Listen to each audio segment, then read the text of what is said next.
Eu fui aluna da primeira turma do Departamento de Artes Cênicas da ECA, isso foi em 68, e me formei em Crítica e Dramaturgia Teatral. Fiz um curso teórico sobre teatro, que foi o primeiro curso que abriu na ECA. Aí foi aberto o curso de licenciatura em arte dramática na época, e fui professora de arte dramática, me formei. Na época era educação artística, logo passou pela Lei 5692, eu peguei essa passagem ainda entre uma disciplina que até então se chamava arte dramática, que era ministrada nas escolas de aplicação, nos pluricurriculares, nas escolas vocacionais. Então eu tenho muito orgulho, tenho até registrado em carteira de trabalho como professora de arte dramática.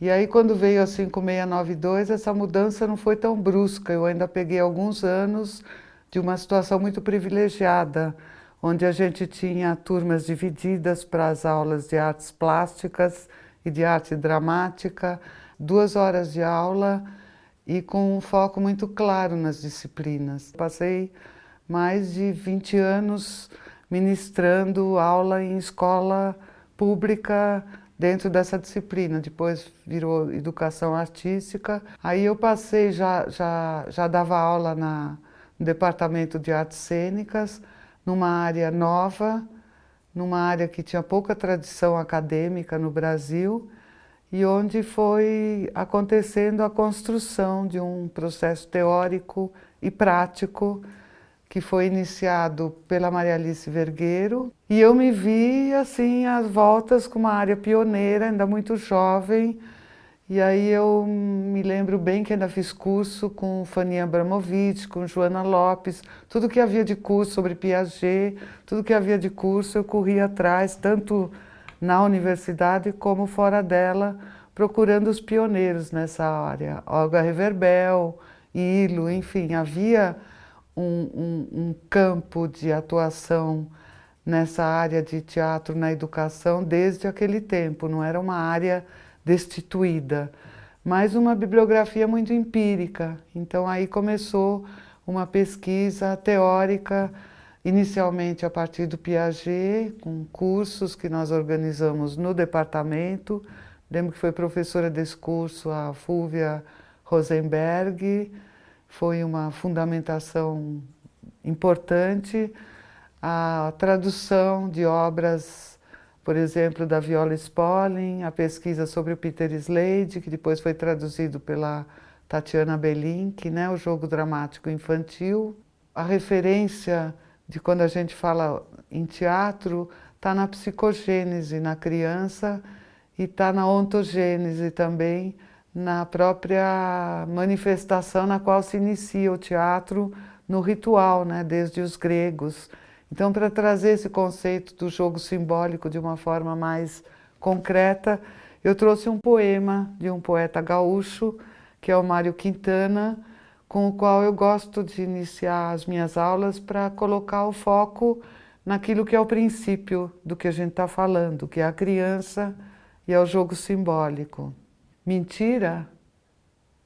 A mentira é uma verdade que se esqueceu de acontecer. Mentiras. Lili vive no mundo do faz de conta. Faz de conta que isso é um avião. Zum! Depois aterrissou em pique e virou trem. Tuque, tuque, tuque, tuque, tuque. Entrou pelo túnel chispando. Mas debaixo da mesa havia bandidos. Pum, pum, pum, pum.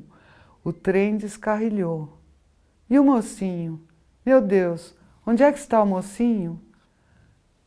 No auge da confusão, levaram Lili para a cama, à força. E o trem ficou tristemente derribado no chão, fazendo de conta que era mesmo uma lata de sardinha. Eu acho que através desse poema fica bem claro aquele princípio para o qual o Piaget aponta, que é a questão da função simbólica, que é a nossa capacidade de representar aquilo que está ausente, que é o que nos distingue, por exemplo, dos animais. Então, o animal, se aquela presença ele não está cheirando, pegando, Se o objeto desaparece da sua frente, o objeto deixa de existir. Enquanto que nós somos capazes de invocar uma ausência. Entender a psicogênese é, em primeiro lugar, aprender a observar. Aprender a observar a criança. Não que a partir daí vá se transformar a atividade dramática num laissez-faire e deixar essa criança abandonada ao seu bel prazer. Mas eu acho que tem que haver uma relação dialógica entre o professor e essa criança. A gente está falando até aqui de educação infantil.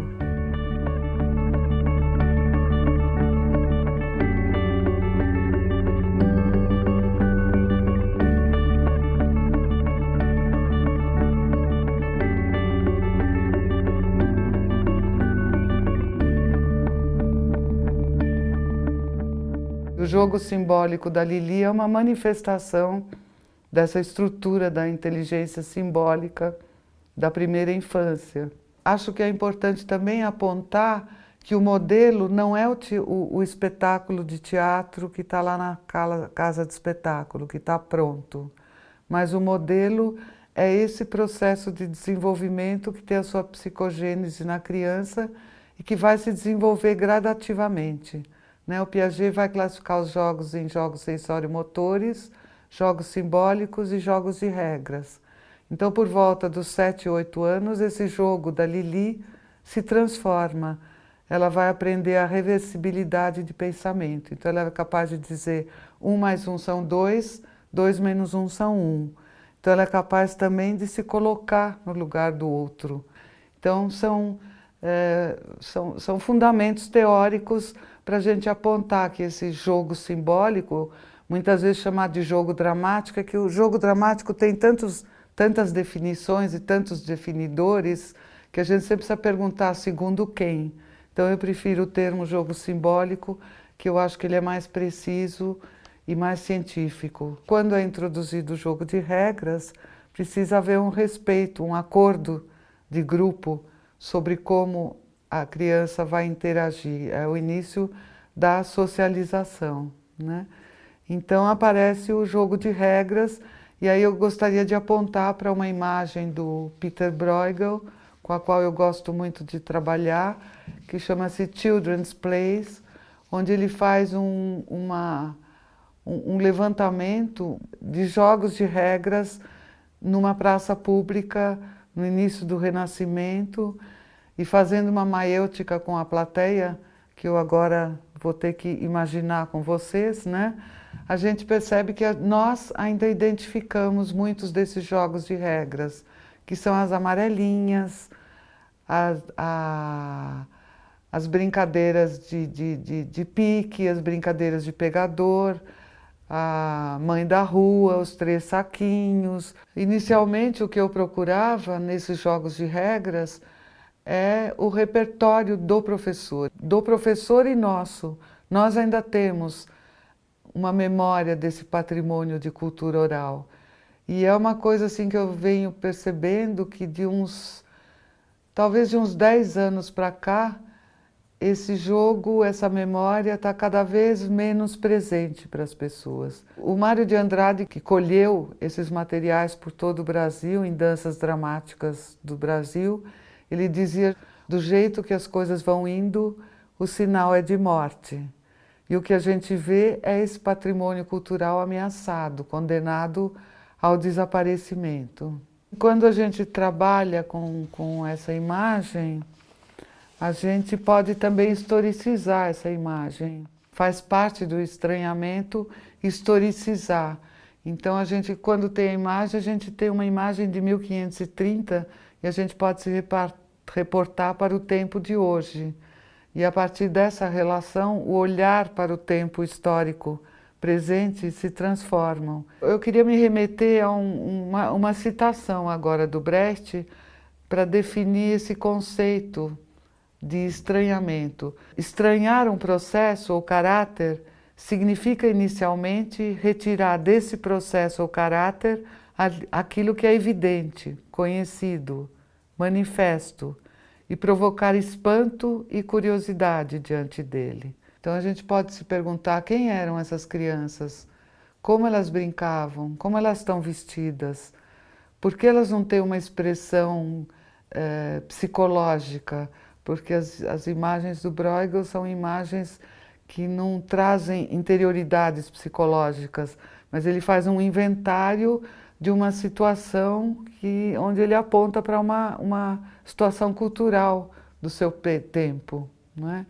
Então me interessa esse ir e vir no tempo da história. Um segundo passo, mais específico em Brecht, se diferencia pelo fato de chamar a atenção para processos históricos.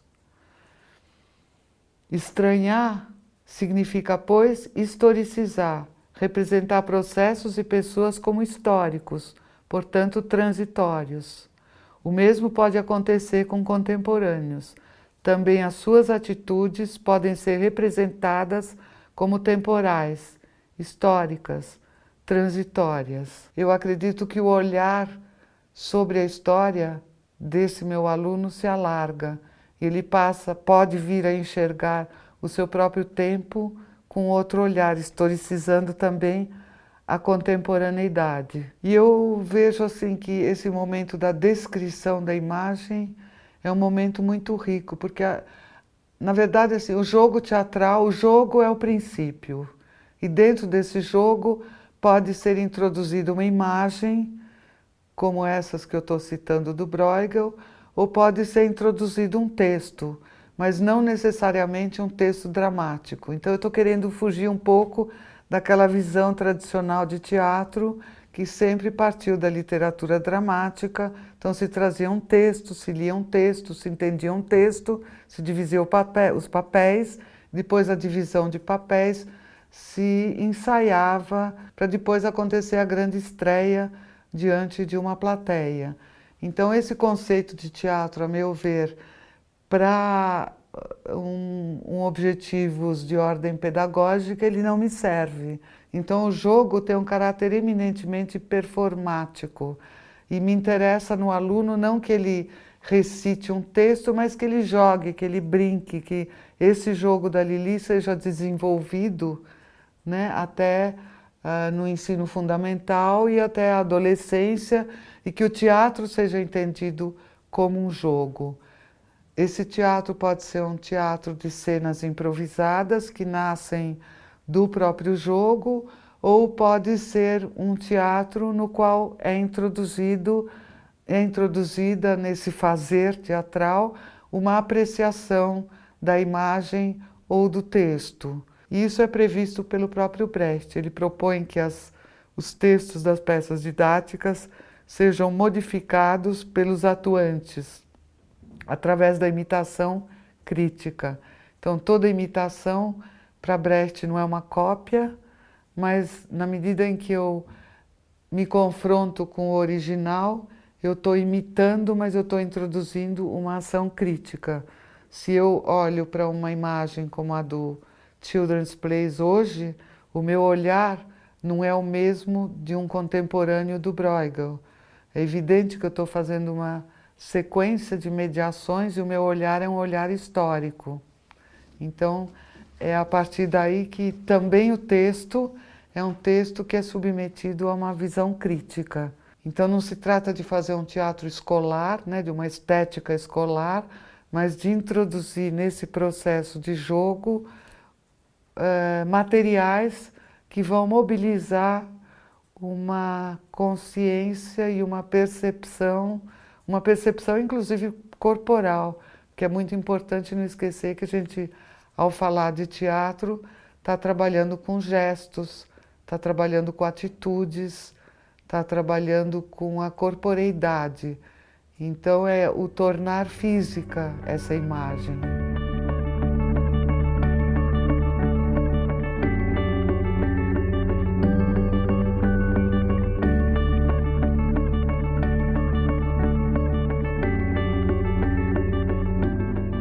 Eu fiz um percurso aí de Piaget a Brecht, querendo trazer a psicogênese, mas quer dizer, é um trabalho que foi evoluindo, mas onde nenhuma das partes foi perdida. Porque antes se dividia, né? O bacharelado é aquele aluno que se forma ator, que se forma como diretor ou encenador, o outro que se forma como crítico, e o outro lado é a licenciatura, onde o aluno vai fazer disciplinas pedagógicas, onde ele tem uma prática de ensino em escolas, muitas vezes de qualidade relativa, né?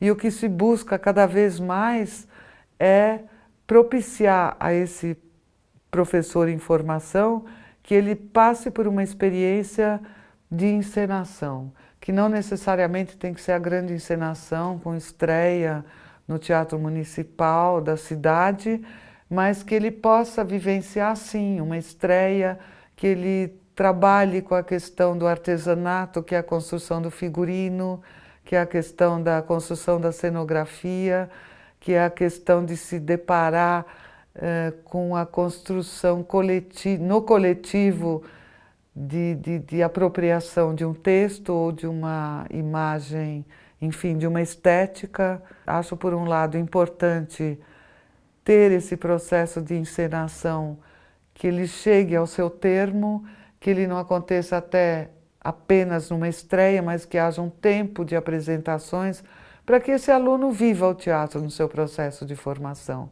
Muitos alunos só caem a ficha depois que estreou, porque esse processo de construção no coletivo que é necessário ao teatro é um processo muitas vezes que não acontece de uma forma tão harmônica e maravilhosa, que acontece através de conflitos, de acordos em grupo, de becos sem saída, de retomadas, de reinícios, de buscas de caminho, enfim. Nenhum processo de construção é um processo que ocorre como se ele fosse harmonioso o tempo inteiro.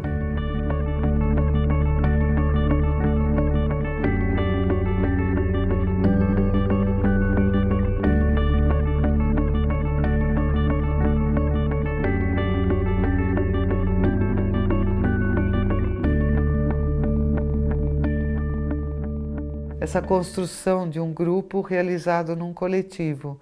Elas precisam também de formas novas de apresentação. Não faz sentido trazer um experimento como esse através de uma relação frontal de palco e plateia, como é o espaço italiano.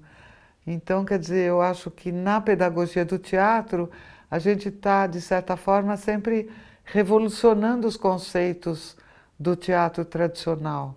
Então, numa escola, voltando à questão da escola, a gente vai buscar outros espaços, corredores, escadas, pátios, áreas verdes, árvores. Em todo lugar é possível fazer teatro. Em todo lugar é possível construir ou desconstruir o conceito de cenografia e construir um espaço que seja, que revele a autonomia daquele grupo, que não necessariamente tem que imitar modelos antigos de encenação que talvez estejam inclusive fora do seu alcance. É a desconstrução daquela ideia do teatrinho na escola que até as crianças pequenas vão fazer. Você pode travestir as crianças pequenas, fantasiar elas, vão adorar. Agora, o que elas estão aprendendo com isso? Acho que é essa a questão, né? Então, a Lili, no seu jogo, ela está aprendendo. Mas crianças fantasiadas se apresentando no Dia das Mães, porque os pais querem ver as crianças bonitinhas e elas vão recitar versinhos que elas decoraram, as crianças não estarão aprendendo nada com isso. Elas estarão, no máximo, fazendo um esforço sobre-humano para agradar os pais e os professores e desenvolvendo uma atitude que eu considero inclusive perniciosa para o teatro, que é aquela atitude da criança que se mostra, que quer virar o centro das atenções. Aí os mais saidinhos são os que se saem melhor, os mais tímidos não têm nem coragem de aparecer porque ficam vermelhos, ficam envergonhados. Quer dizer, é reverter esse conceito de teatro com o professor. E isso é uma batalha. Como a gente pode denominar essa área? Na verdade, eu acho que as denominações são importantes, né? Porque elas trazem resquícios de história nas suas afirmações, né? Então, quando a gente nomeia, por exemplo, teatro e educação, era barra, era hífen, era... Em alemão houve uma época em que eram reticências, né? Teatro, reticências, pedagogia, reticências, peça didática. E hoje a gente chama de pedagogia do teatro, justamente para englobar esse aluno, que é um aluno em formação, que está desenvolvendo pesquisas a nível acadêmico, e essas pesquisas não podem ser submetidas a uma camisa de força, mesmo que seja a escola. Eu não posso colocar todos os alunos fazendo pesquisa pensando a escola brasileira. Eles podem pensar também numa grande angular teórica mais ampla. Ou eles podem estar pesquisando questões que são de uma praxis que precisa ser aprofundada naquele momento. Então, pedagogia do teatro é um termo abrangente que não nega o teatro na educação, que poderia ser uma parte, digamos assim, ou a escola, ou o ensino do teatro na escola como uma parte da pedagogia do teatro.